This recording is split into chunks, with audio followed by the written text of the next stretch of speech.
अल्हम्दुलिल्लाहि रब्बिल आलमीन वस्सलातु वस्सलाम अला रसूलिल्लाह अम्मा बाद।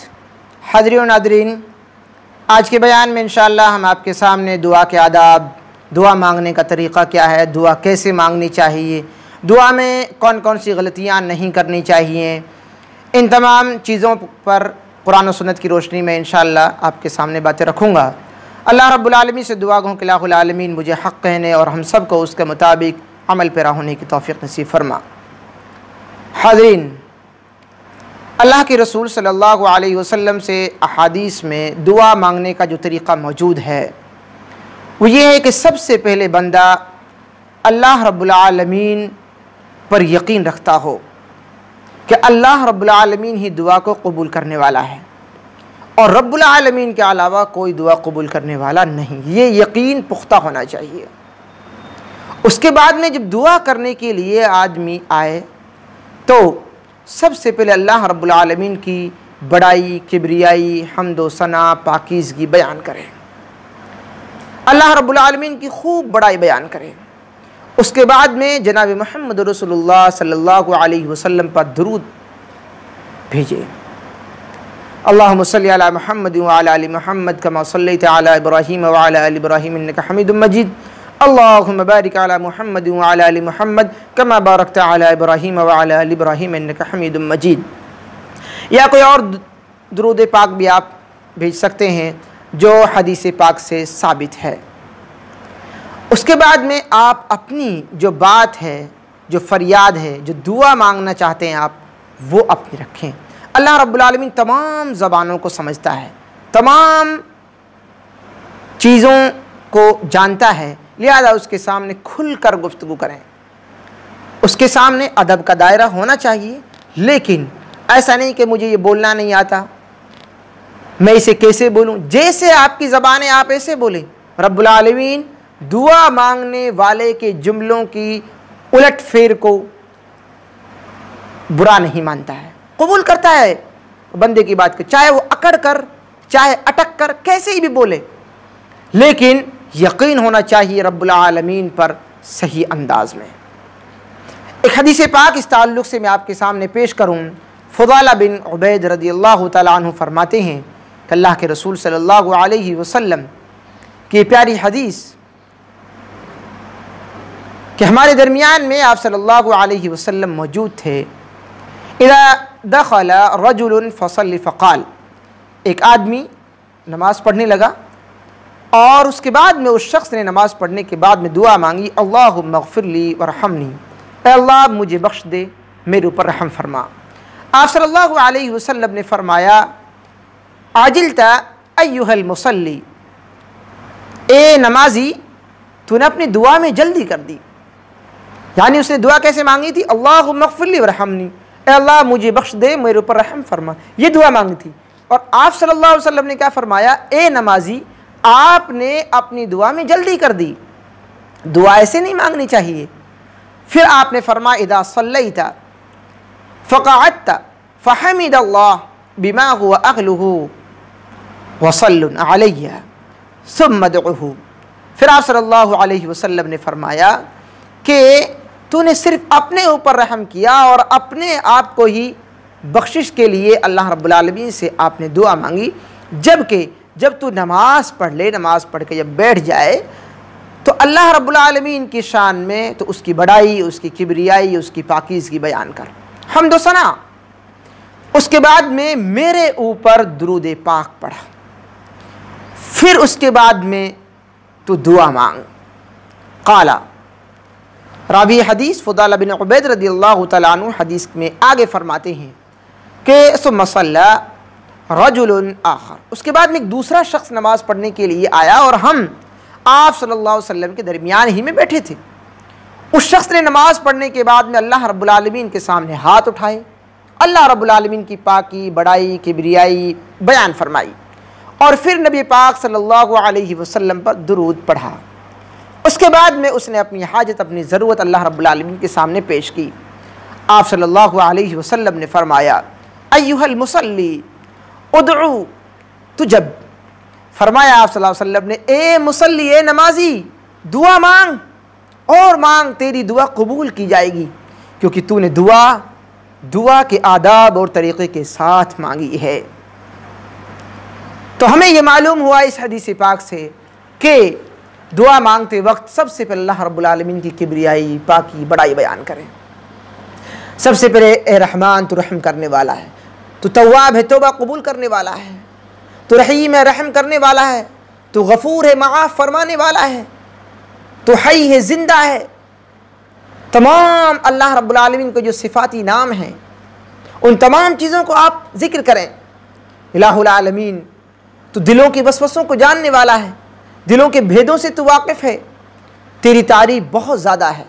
सातों समंदर अगर स्याही बना दिए जाएं और जितने दरख्त हैं उनका कलम बना दिया जाए। कुरान मजीद में ये बात 2 जगह अल्लाह रब्बुल आलमीन ने बयान फरमाई है, तो भी अल्लाह रब्बुल आलमीन की तारीफ, किब्रियाई और बड़ाई ख़त्म नहीं हो पाएगी।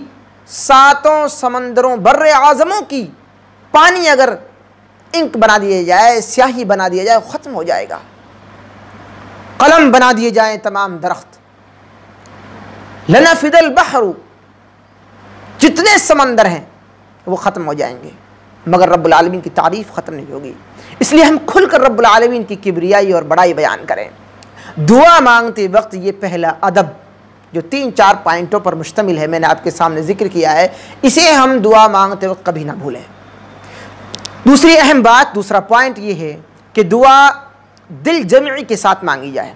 2 टूक अल्फाज में झोलना हो बात में आपकी, क्या मांगना चाहते हैं आप, क्या कहना चाहते हैं आप, खुलकर मांगे रब्बुल आलमीन के सामने।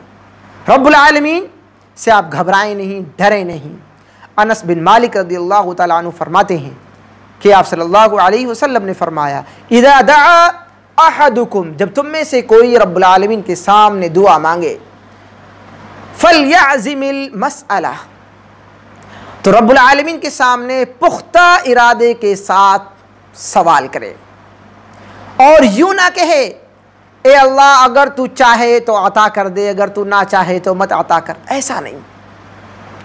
बल्कि रब्बुल आलमीन से मांगे, अल्लाह तू ये दे दे मुझे, तेरे पास कोई कमी नहीं है, तेरा ख़जाना बहुत वसी है, बहुत बड़ा है, मैं आफतों में घिर गया हूँ, इन आफतों को, इन बलाओं को, इन मुसीबतों को, इन बीमारियों को तू हटा दे, टाल दे।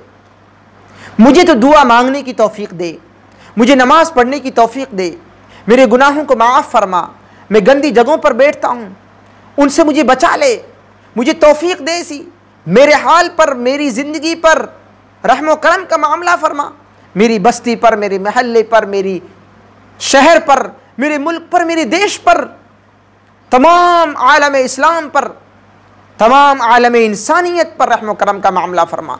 दुआ आप खुलकर मांगे रब्बुल आलमीन से। ऐसा नहीं कि मैं ये मांग लूँ, कल ये मांग लूँगा, ऐसा नहीं। जितना आप मांगेंगे इतना कम है।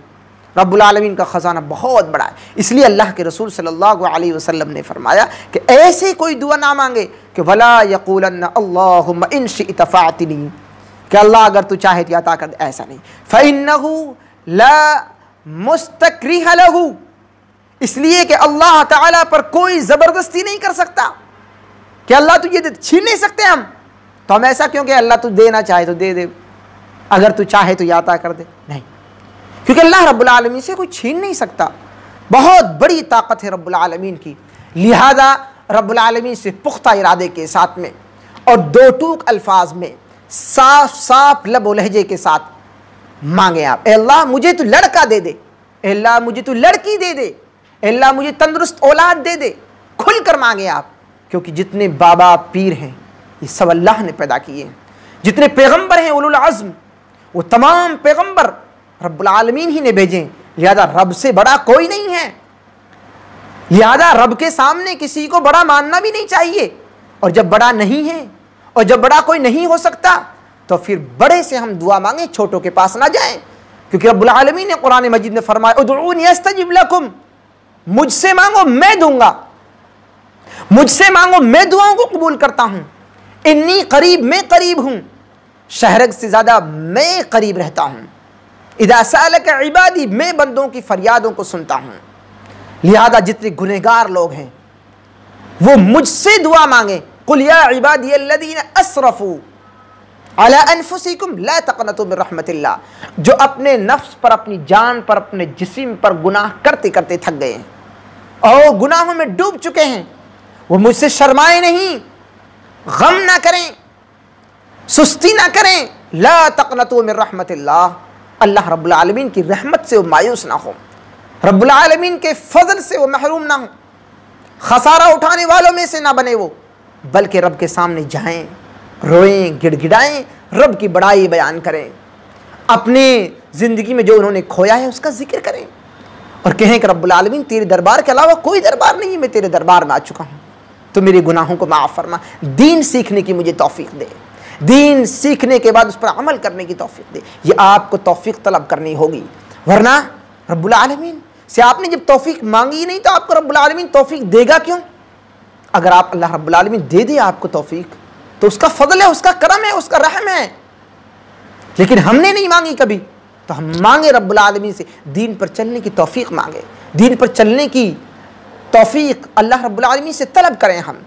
तो इस हदीस पाक से दूसरा पॉइंट था, जिसमें दो पॉइंट हैं, एक तो दुआ साफ मांगे, पुख्ता इरादे के साथ मांगे, झोल ना हो हमारी बात में, ये सही बुखारी के अंदर ये हदीस मौजूद थी। दुआ मांगते वक्त तीसरा पॉइंट है आज के बयान का, दुआ मांगते हुए कबूलियत का, कि मेरी दुआ कबूल होगी, ये मुकम्मल यकीन होना चाहिए हम और आपको। ऐसा नहीं कि रब्बुल आलमीन पता नहीं मेरी दुआ को कबूल करेगा या नहीं करेगा, पता नहीं मेरी दुआ कबूल होगी कि नहीं होगी, मैं गुनहगार हूँ, मैं सियाकार हूँ, मैं ख़ताकार हूँ, मैं गलतियों का पुतला हूँ, ऐसे आप सोचें, लेकिन ऐसा ना सोचें कि मेरी इनकी वजह से दुआ कबूल नहीं होगी। रब्बुल आलमीन गुनहगारी की तो दुआ को कबूल करता है। अगर आप देखो, इंसान की जो ज़िंदगी है उसको अगर आप रब्बुल आलमीन से हटकर अगर आप देखें सीधा सीधा, तो तीन तरीके से है वो जो ज़िंदगी रब्बुल आलमीन ने बनाई है। एक तो वो है जिससे कभी गलती ही नहीं होती, वो कौन है? फरिश्ता।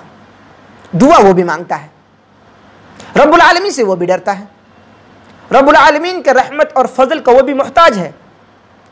दूसरी ज़िंदगी रब्बुल आलमीन ने बनाई है वो कि जिससे खता होती है, गलती होती है, मगर रब्बुल आलमीन ने उसकी गलतियां माफ़ फरमा दी।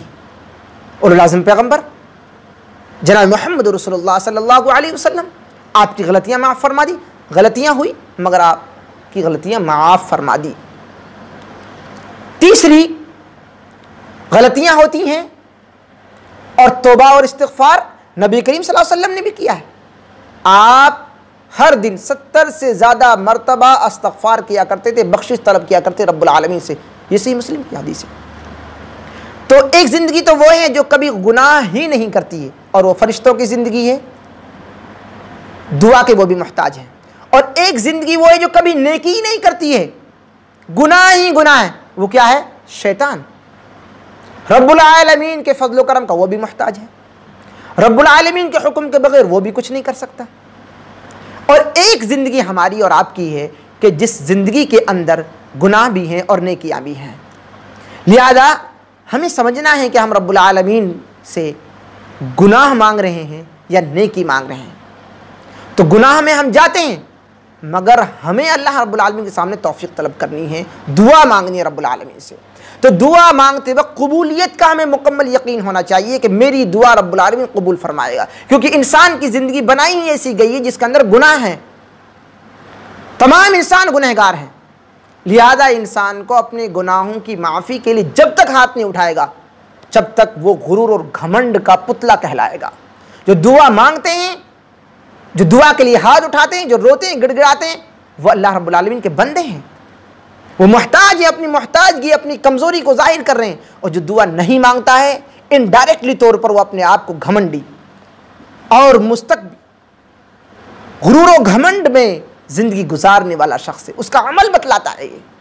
लिहाजा जब दुआ मांगे रब्बुल आलमीन से, हम कबूलियत के साथ दुआ मांगे, अल्लाह तो मेरी दुआ को कबूल फरमा, और ये यकीन रखने का अल्लाह रब्बुल आलमीन ज़रूर आपकी दुआ को कबूल फरमाएगा।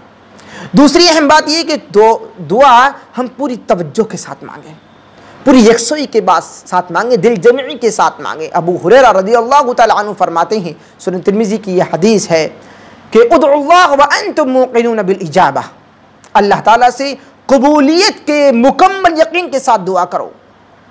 वअलमू, और जान लो इस बात को कि अन्नल्लाह ला यस्तजीबु दुआउन मिन क़ल्बिन गाफिलिन लहू, अल्लाह ताला बेध्यान इंसान की दुआ को कबूल नहीं करता है। गाफिल, लापरवाह, बेपरवाह दिल की, दिमाग की दुआ को रब्बुल आलमीन कबूल नहीं करता है। ऐसे बंदे की दुआ को कबूल करता है रब्बुल आलमीन जो दुआ मांग रहे हैं दिल से, दिमाग से, वह हाजिर है मुकम्मल, उनका ध्यान इधर उधर नहीं है, ऐसे दुआ मांगते हूँ इधर उधर ध्यान नहीं है, बल्कि रब्बुल आलमीन के सामने वह हाजिर है कंप्लीट, जिस्म के साथ, दिमाग के साथ, रूह के साथ, हाथों के साथ, ज़बान के साथ, आँख, नाक, कान, दिल, दिमाग पूरा रब्बुल आलमीन के सामने झुका हुआ है, डर रहा है, आजिज़ी और इनकी सारी टपक रही है जिस्म के एक एक हिस्से से, रूम रूम से, अंग अंग से। रब्बुल आलमीन के सामने आप अपनी कमज़ोरी को ज़ाहिर करेंगे, रब्बुल आलमीन आपको अता करेगा। दुआ मांगते हुए एक अहम पॉइंट ये भी है कि दुआ मांगने से पहले अपने गुनाहों का एतराफ़ करें। हरदर्मी नहीं होनी चाहिए, अल्लाह मुझसे गुनाह हुआ है, माफ़ फरमा दे, तुम मुझे नेकियों की तौफीक दे, भलाई करने की तौफीक दे, गुनाह की जगहों से, गुनाह के कामों से, गुनाह करने वाले लोगों से मुझे दूर रख, नफ़रत फैलाने वालों से, नफ़रत की जगहों से, इंसानियत पर जुल्म करने वालों से मुझे दूर रख, मुझे बचा, मुझे आफियत वालों में, अमन वालों में, अमन के साथ, खुशहाली के साथ ज़िंदगी गुजारने वालों के बीच में मुझे रख। दुआ मांगे आप रब्बुल आलमीन से। तो दुआ मांगने से पहले अपने गुनाहों का, अपनी गलतियों का रब्बुल आलमीन के सामने आप इकरार करें। अपने जितने भी अंबिया इकराम हैं उनकी दुआएं आप देखेंगे कुरान मजीद में, चाहे मूसा अलैहिस्सलातु वस्सलाम की हो, यूनुस अलैहिस्सलातु वस्सलाम की हो, ज़करिया अलैहिस्सलातु वस्सलाम की हो, याकूब अलैहिस्सलातु वस्सलाम की हो, इब्राहीम अलैहिस्सलातु वस्सलाम की दुआ हो, नबी करीम सल्लल्लाहु अलैहि वसल्लम की दुआ हो, ईसा अलैहिस्सलातु वस्सलाम की दुआ हो। इन तमाम दुआओं को रब्बुल आलमीन ने कुरान मजीद में जिक्र किया है। इन तमाम दुआओं में जो एक अहम पॉइंट है वो क्या है? इन्नी ज़लमतु नफ्सी रब्बना ज़लमना। उन्होंने इस बात का इकरार किया कि अल्लाह, तमाम अंबिया इकराम ने, अल्लाह हमसे जुल्म हुआ है, हमसे गुनाह हुआ है, हमसे गलती हुई है, अल्लाह तू माफ़ फरमा। हम जब तक इकरार नहीं करेंगे अपने जुर्म का, तब तक अल्लाह रब्बुल आलमीन हमारी दुआ को कबूल नहीं फरमाएगा। और इजहार नदामत होना चाहिए, शर्मिंदगी भी होनी चाहिए, ढिठाई नहीं होनी चाहिए, शर्मिंदगी भी, हमारे ज़बान से शर्मिंदगी भी झलके। ये बात भी मुस्नद अहमद के अंदर भी मौजूद है, और इसी तरीक़े से मुस्नद हाकिम के अंदर भी ये अल्फाज मौजूद हैं। अली बिन अबी तालिब रज़ियल्लाहु ताला अन्हु इस हदीस पाक को जिक्र करते हैं जिसमें ये अहम पॉइंट मौजूद है। इसी तरीक़े से ख़ास मौके पर दुआ के बीच में अपनी दुआ के अल्फाज को आप 3 बार दोहराएँ। नबी करीम सल्लल्लाहु अलैहि वसल्लम दुआ के अल्फाज को, जो ख़ास दुआ के अल्फाज होते थे, उनको 3 मरतबा दोहराते थे। और यहाँ तक कि आप सल्लल्लाहु अलैहि वसल्लम ने अनस बिन मालिक रज़ियल्लाहु ताला अन्हु, उस हदीस पाक को बयान करने वाले सहाबी हैं, फरमाते हैं कि मन सअलल्लाहुल जन्नत सलास मर्रातिन, जो शख्स अपनी दुआ के अंदर रब्बुल आलमीन से 3 मरतबा जन्नत मांगता है, अल्लाहुम्मा अदखिलहुल जन्नह दुआ मांगता है, क़ालतिल जन्नह, जन्नत कहती है रब्बुल आलमीन से कि ए मेरे परवरदिगार, ए अल्लाह, ये जो शख्स 3 मरतबा मुझे मांग रहा है, अल्लाहुम्मा अदखिलहुल जन्नह, ए अल्लाह तू इसे जन्नत दे दे, मुझे दे दे इसके लिए। वमन इस्तजारा मिनन नार, और जो शख्स सलास मर्रातिन 3 मरतबा जहन्नम की पनाह मांगता है रब्बुल आलमीन से कि अल्लाह मुझे इससे बचा ले, क़ालतिन नार, जहन्नम कहती है रब्बुल आलमीन से, अल्लाहुम्मा अजिरहु मिनन नार, ए अल्लाह तू जहन्नम से इस शख्स को बचा ले, जो मुझसे दूर होना चाहता है इसे मुझसे दूर कर दे। रब्बुल आलमीन कि यहाँ ये तरीक़ा है कि हम जहन्नम से पनाह मांगें और जन्नत को हम तलब करें, जन्नत को हम मांगें रब्बुल आलमीन से। बग़ैर मांगे जो मिल जाए वो फ़ज़ल और करम है, लेकिन बग़ैर मांगे कुछ मिलता नहीं है। मेहनत, जिद्दोजहद, कोशिश, तलब, तौफ़ीक़, रहमत और फ़ज़ल रब्बुल आलमीन से हमें मांगनी चाहिए। किसी दुआ के लिए दुआ मांगने वाले को अपने, जब कोई आदमी किसी के लिए दुआ मांग रहा है तो अपने लिए भी दुआ मांगे, बल्कि पहले अपने लिए दुआ मांगे। आप सल्लल्लाहु अलैहि वसल्लम ने, उबय बिन काब रज़ियल्लाहु ताला अन्हु हदीस है जो सही है सुनन तिरमिज़ी के अंदर, उसके अल्फाज हैं फ़दअ लहु बदा बिनफ्सिही, जो शख्स अपने भाई के लिए दुआ मांग रहा है वो पहले अपने लिए दुआ मांगे, फिर अपने भाई के लिए मांगे, अपनी बस्ती के लिए, अपने महल्ले के लिए दुआ मांगे। ये दुआ के आदाब हैं, दुआ के तरीक़े हैं, और दुआ मांगते हुए इन तमाम चीज़ों का ख्याल रखना हमारे लिए ज़रूरी है। दुआ थोड़े अल्फाज के साथ में, ज़्यादा माने वाले अल्फाज के साथ में दुआ मांगनी चाहिए। इसी तरीके से दुआ के लिए हाथ उठाना भी मसनून है, ये सुन्नत है। दुआ बग़ैर हाथ उठाए भी मांगी जा सकती है। रब्बुल आलमीन बग़ैर हाथ उठाए भी रब्बुल आलमीन दुआ को कबूल कर लेता है। और अगर कोई दुआ मांग रहा है, आप वहाँ पर हैं, आप सुन रहे हैं कि कोई बंदा दुआ मांग रहा है, तो आपको मालूम हुआ कि ये दुआ मांग रहा है, आप आमीन कहें। ये आप सल्लल्लाहु अलैहि वसल्लम ने तरीक़ा सिखलाया है। जैसे इमाम साहब दुआ मांग रहे हैं, आपको वो दुआ सुनी तो आप आमीन कहें उस पर। आमीन कहते हुए आप ऐसा ना करें कि फिर दिलजई यकसुई, आपके अंदर हिमाक नहीं है, आप ध्यान नहीं है दुआ में, नहीं, मुकम्मल ध्यान उन तमाम चीज़ों का आप ख्याल करते हुए आमीन बोले आप। और जिब्राइल अमीन अलैहिस्सलातु वस्सलाम भी आमीन कहते थे। आप सल्लल्लाहु अलैहि वसल्लम ने तमाम चीज़ों का जिक्र भी सुनन तिरमिज़ी के अंदर किया है, एक प्यारी हदीस के अंदर।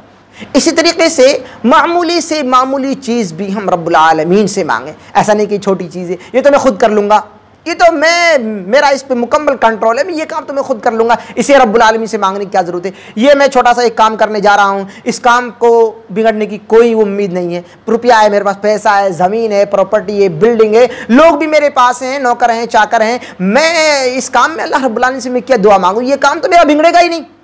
गलत सोच है ये।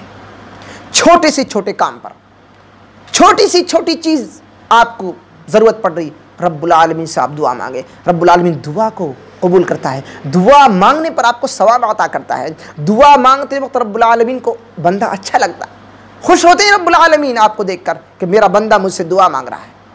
लिहाजा छोटी से छोटी चीज़ रब्बुल आलमीन से मांगनी चाहिए। अपने अंदर घमंड का, गुरूर का इतना सा भी ज़र्रा बराबर भी रमक हमें अपने दिल और दिमाग में, अपने अमल से, अपने वर्क से, अपने कारगे से हमें जाहिर नहीं करनी चाहिए।